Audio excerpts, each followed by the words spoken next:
Good evening and welcome to Business 7. Not sure what the financial buzz term ESG entails? Well, stay tuned. By the end of this program, you will do. But first, we're heading to the marketplace.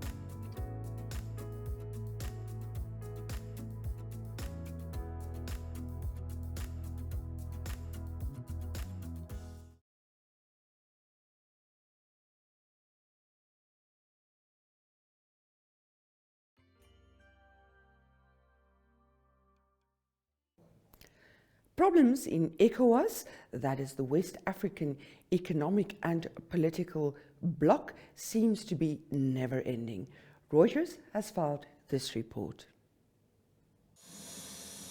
West Africa's main economic and political bloc has said it will pursue more vigorous reconciliation efforts with Burkina Faso, Mali and Niger.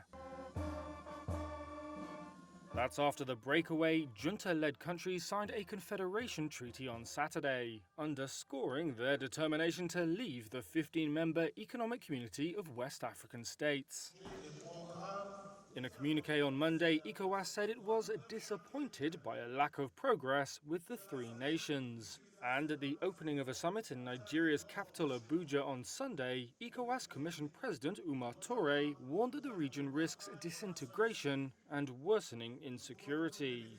To complicate the situation, our region has become the arena of geostrategic and geopolitical rivalries and the theater of misinformation and disinformation that engenders mistrust among and within communities and undermines social cohesion.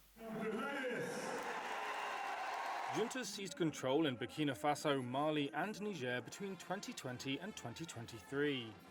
They have severed military and diplomatic ties with regional allies and Western powers and moved closer to Russia. The signing of the Confederation Treaty on Saturday took place at the first summit of their Alliance of Sahel States, or AES. It's not clear how closely the AES will harmonise political, economic and defence policies as it struggles to contain a decade-old battle with jihadist insurgents and grow economies that are among the world's poorest. But one thing they made clear at the weekend, they want to face these challenges with their backs to ECOWAS.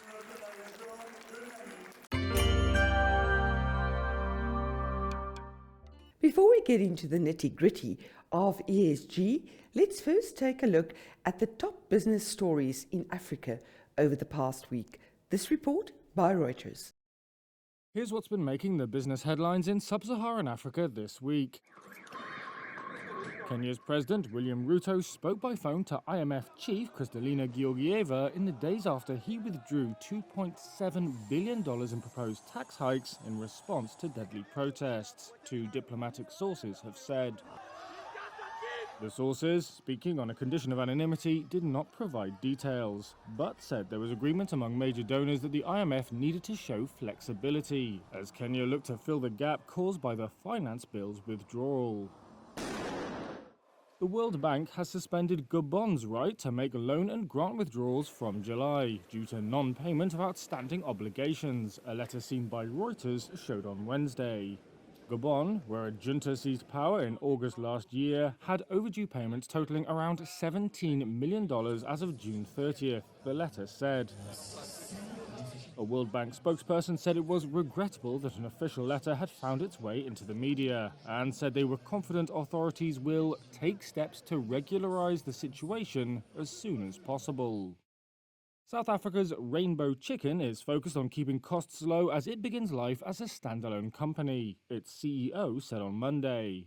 The leading poultry firm has been spun off by parent company RCL Foods and listed on the Johannesburg Stock Exchange. The industry has been battling erratic electricity supplies in addition to South Africa's worst ever bird flu outbreak last year. Niger's junta has agreed to talks with Benin's government to help restore relations after a coup in Niger last year led to the border closing and a China-backed oil pipeline shutting down. Authorities in both countries said no date had been decided for the meeting. And finally, Nigeria aims to host an oil and gas roadshow to woo back international energy companies that quit its onshore sector, a senior government official said on Monday. International oil companies, including Shell and Exxon, have exited its onshore fields to focus on deep offshore exploration. Oil firms have long complained about insecurity in the Niger Delta, pipeline vandalism, and crude theft, as well as recent oil legislation which overhauled fiscal terms in the sector. Tickets are now live. Watch Namibia versus Portugal live at the Dr. Hage Geingob Stadium on the 13th of July 2024 at 3 p.m. Save this number 085 785 6221 and WhatsApp #NRU to purchase your tickets online.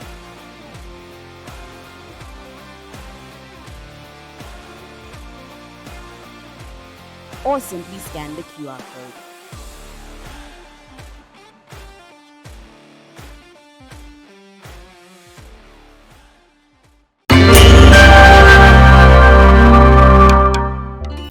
Entrepreneurship is crucial, and a beekeeper in South Africa hopes to inspire not only people in general, but specifically women. Hi, my name is Lulu Litlape. I'm a beekeeper. 6 years ago, Lulu Litlape quit the bustle of the city for the buzz of the beehive. On a farm east of South Africa's capital, Pretoria, she founded Bongi Bees. It's not just a business, but also a platform to champion bees for the vital role they play in our ecosystem. We don't have bees, we want to have food. Because for food to be able to exist, pollination must happen. And that's the importance of bees.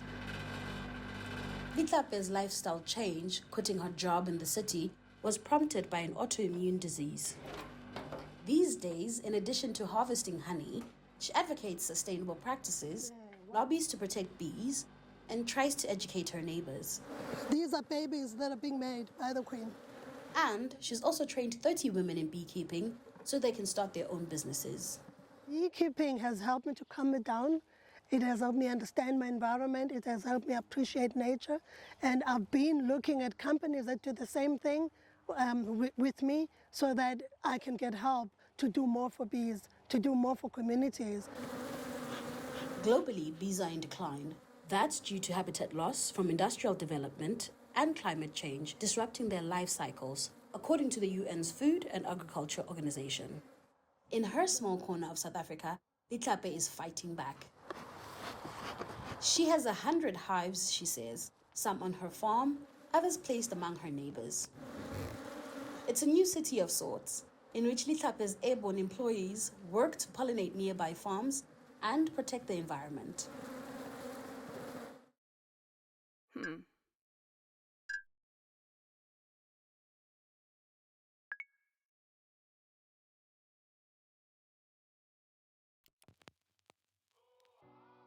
E-Ticket, your online ticket solution for events and event marketing, bringing you ease of mind and making sure that your event gets out there.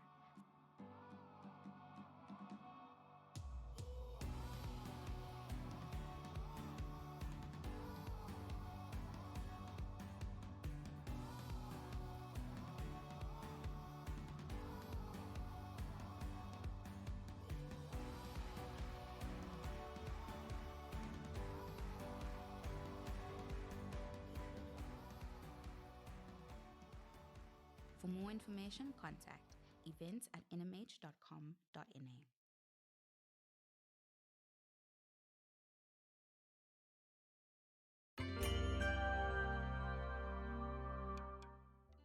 ESG indicators are increasingly becoming more important for investors when they decide where to put their money. ESG, of course, stands for environmental, social, and governance. But let's talk to the ESG guru, Marlies Horn from Capricorn, to explain more. Stranger in the Business 7 studio. Welcome, Marlies Horn. Thank you for joining us again. Before we start our conversation, which is about an event you had yesterday, allow me for Business 7 and NMH Market Watch, everybody, to congratulate Capricorn on a decade of being listed on the Namibian Stock Exchange. Morning, Jamari. Yes, thanks for having me. It's really a milestone for us.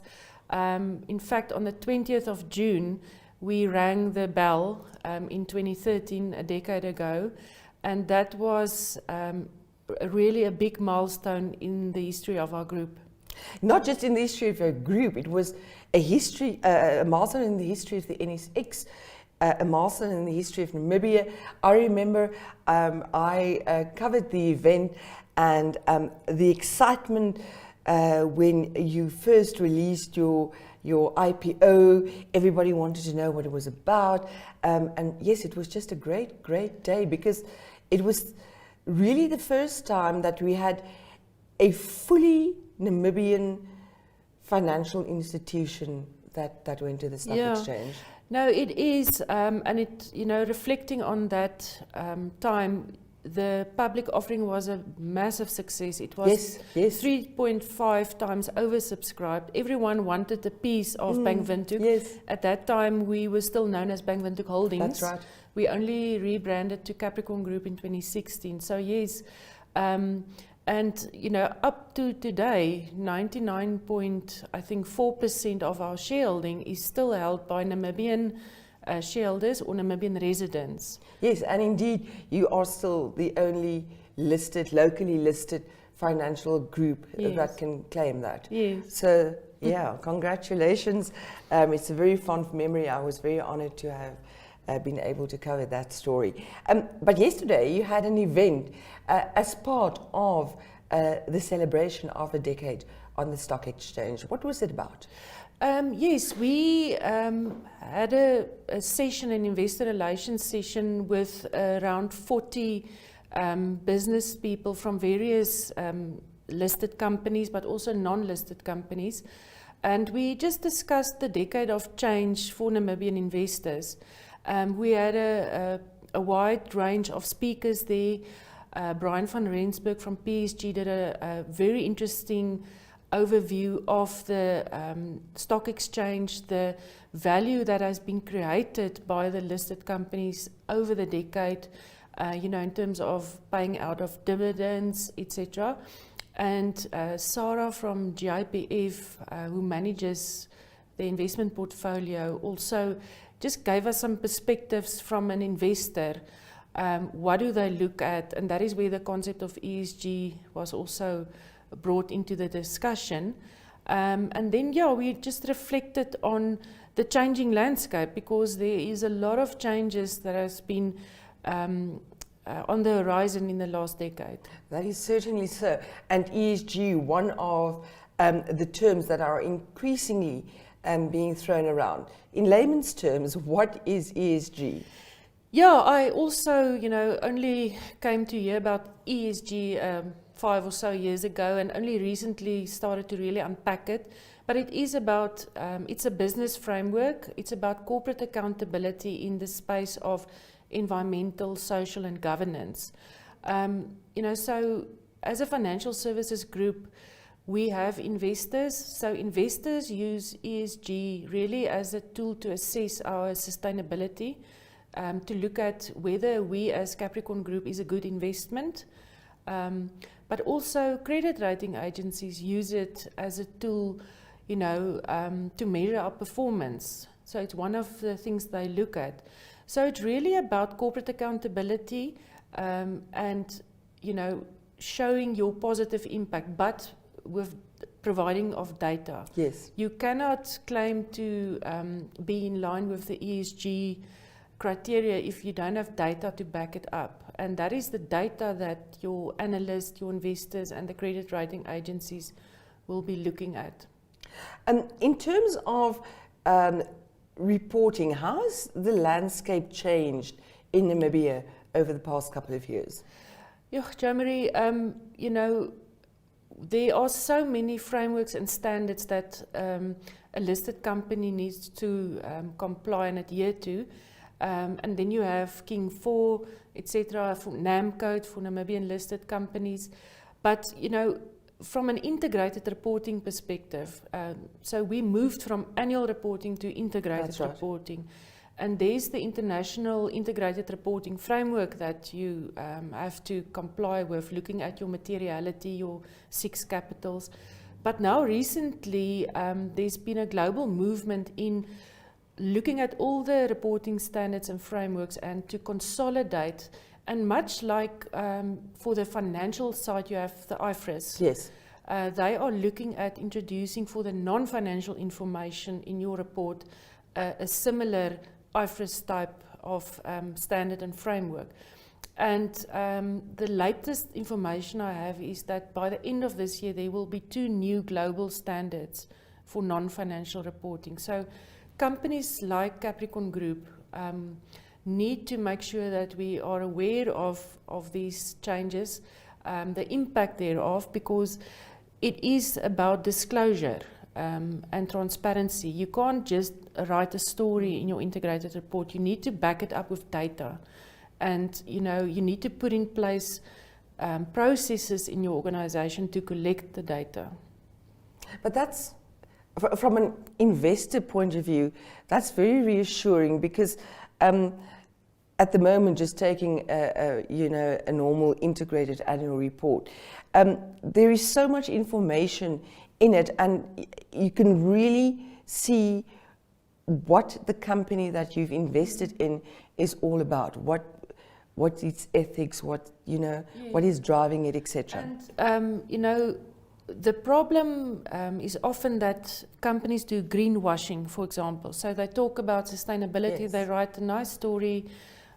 We are for the environment, we are steward for the environment, but there's no data to back it up. So all these new standards and frameworks will, and you know, if you follow ESG, you won't be able to do that greenwashing anymore.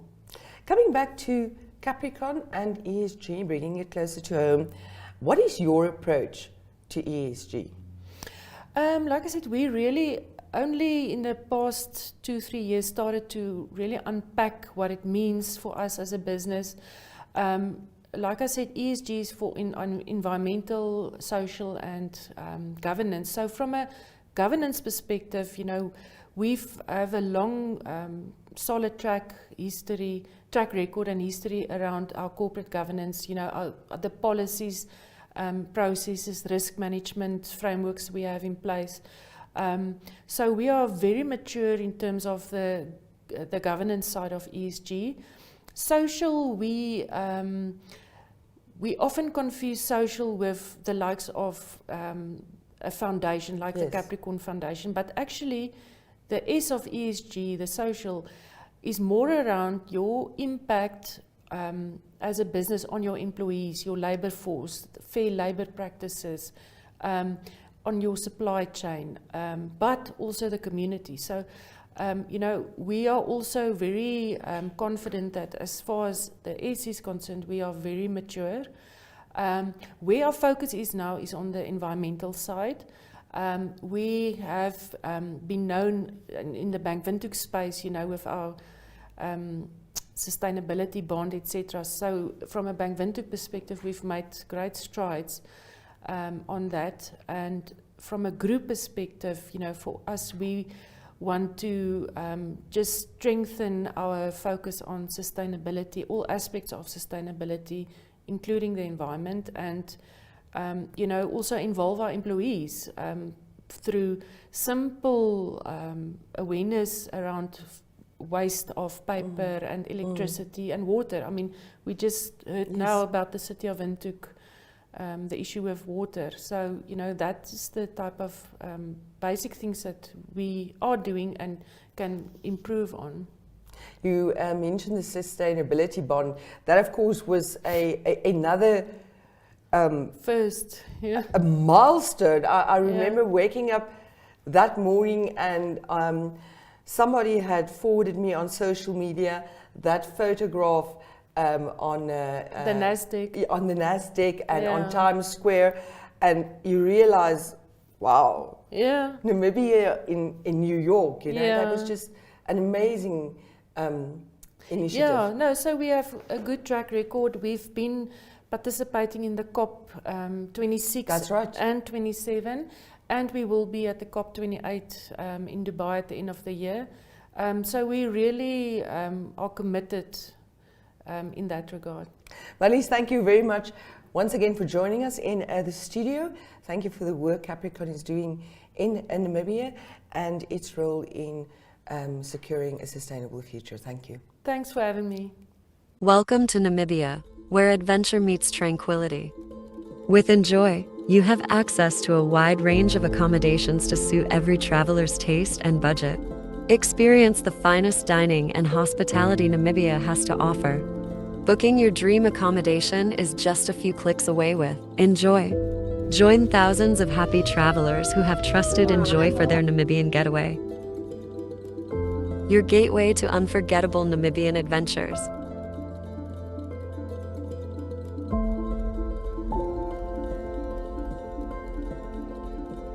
Visit us today at enjoy.my.na. That's it from Business 7 for this evening. We'll see you again next week. We're playing out with a video all the way from Scotland.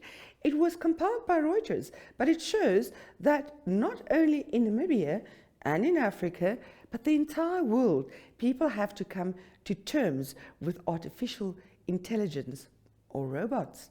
Please have a great week. Amika, do you like Taylor Swift? Taylor Swift's music is quite popular and has a lot of emotional depth. I can appreciate the artistry and impact she has on her fans. This is just one of the questions young students in Scotland got to ask humanoid robot Amika. It's part of an initiative to help bring robotics closer to children and foster a greater understanding and trust between humans and artificial intelligence. If you could be an animal, what animal would you be? I'd love to be a dolphin. Intelligent, social, and free in the ocean. The National Robotarium Research Centre, based at Heriot-Watt University, partnered with the University of Edinburgh to purchase Amika, making it the first facility to host a humanoid robot in the UK. Hello, human. The robot, developed by Engineered Arts, is designed to interact naturally with humans. It can make engaging human facial gestures by using groundbreaking advancements in AI and motor movement. Would you like being human? Being human would be intriguing, but I value my unique AI perspective and abilities. Can you dance? How's that for some news? The Amika initiative includes school visits, workshops and public events. Michelle McLeod is the Schools and Industry Engagements Lead at the National Robotarium.